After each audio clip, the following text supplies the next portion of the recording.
জীবনের প্রায় ৩২ বছর যিনি উৎসর্গ করেছেন শিক্ষার্থীদের ভবিষ্যৎ গড়তে, মরণব্যাধি ক্যান্সার শরীরে নিয়েও একদিনের জন্যেও ছুটি নেননি সেই নিবেদিত প্রাণ শিক্ষক দিবসে পৃথিবীর মায়া ত্যাগ করে পরলোক গমন করেন। জীবনের শেষ প্রান্তে এসেও তিনি আদর্শ শিক্ষকের দায়িত্ব পালন করে গেছেন। পটুয়াখালী জেলার কলাপাড়া উপজেলার মুসল্লিয়াবাদ একে মাধ্যমিক বিদ্যালয়ের ইংরেজি শিক্ষক ছিলেন জালাল উদ্দিন। তার অটল দায়িত্ববোধ ও নিষ্ঠার জন্য বহুবার পেয়েছেন সততার পুরস্কার। শিক্ষার্থীরা তাকে ভালোবেসে ডাকতেন জালাল স্যার নামে। নায়াসিনামাইড ও স্যালিসাইলিক সমৃদ্ধ লিলি ফেস ওয়াশ, যা ফেসের ডেড স্কিন সেল দূর করে দেয় দ্বিগুণ ফাস্টার ব্রাইটেনিং। এই আদর্শবান ও গুণী মানুষটি মারা গেছেন ৫ অক্টোবর বিশ্ব শিক্ষক দিবসে। পরিবার সূত্রে জানা যায় ২ বছর আগে তার শরীরে ধরা পড়ে মরণব্যাধি ক্যান্সার। ৫ অক্টোবর রোববার দুপুর ৩টায় নিজ বাড়িতে শেষ নিঃশ্বাস ত্যাগ করেন তিনি। আমার বাবা তার চাকরি জীবনে এই অসুস্থ হওয়ার পরে বা হয়তো কিছুদিন ক্লাস নিতে পারেনি। এর আগে সুস্থ থাকাকালীন সময়ে সে কখনো ঐচ্ছিক ছুটি গ্রহণ করেনি, কখনো ঐচ্ছিক ছুটির জন্য আবেদন করেনি, এবং এজন্য বিভিন্ন সময় স্কুল কর্তৃপক্ষ তাকে পুরস্কৃতও করেছে।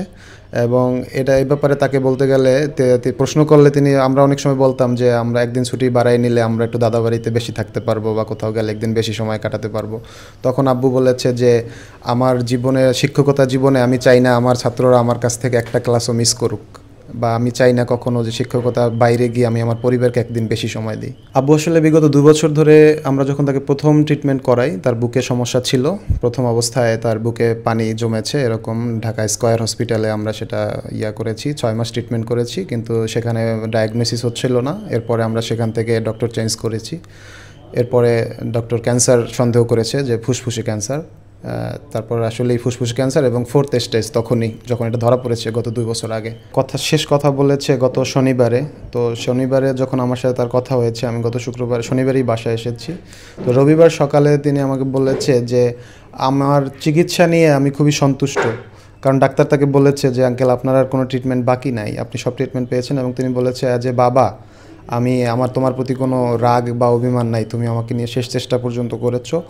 তবে আমার বাবা বলছে যে আমি তোমাকে যেখানে দেখতে চাই ওইটা যদি দেখে যেতে পারতাম, আমার জীবনে আর কোনো চাওয়া থাকতো না। শিক্ষক জালাল উদ্দিনের মৃত্যুতে বিদ্যালয়ে নেমেছে শোকের ছায়া। শিক্ষার্থী, সহকর্মী, প্রাক্তন ছাত্রছাত্রী সবার মুখে একটাই কথা, জালাল স্যার ছিলেন এক জীবন্ত প্রেরণা। ওনার জীবনে একজন আদর্শ শিক্ষক, সে একটা ব্যতিক্রম ধর্মী শিক্ষক। অর্থাৎ সে বিগত 20 বছরে কোনো স্কুল থেকে তার পাওনা ছুটি জিএল এটা নেয়নি। সে যতটুকু জানে অতটুকু দেওয়ার চেষ্টা করেছে, মন প্রাণ উজাড় করে। শুধু ইংরেজি নয়, নৈতিকতার পাঠও দিতেন তিনি। স্কুলের আঙিনায় গাছ লাগানো, বাচ্চাদের চরিত্র গঠন করাও ছিল তার দৈনন্দিন দায়িত্বের অংশ। স্যার যে শুধু যে আমাদেরকে ইংরেজি পড়াইতো এমন না, আমাদের জীবনের যে দিক নির্দেশনা এগুলাও দিত, যে তোমরা এরকম আচরণ করবা না, কীরকম তোমাদের আচরণ কীরকম হবে, বা কি করতে হবে তোমাদের সামনে, এইসব আমাদেরকে বলতো। জীবনের শেষ মুহূর্ত পর্যন্ত দায়িত্বে অবিচল শিক্ষক জালাল উদ্দিন বেঁচে থাকবেন তার সততা ও ভালোবাসার মাধ্যমে শিক্ষার্থীদের হৃদয়ে। Desk report, Dhaka post.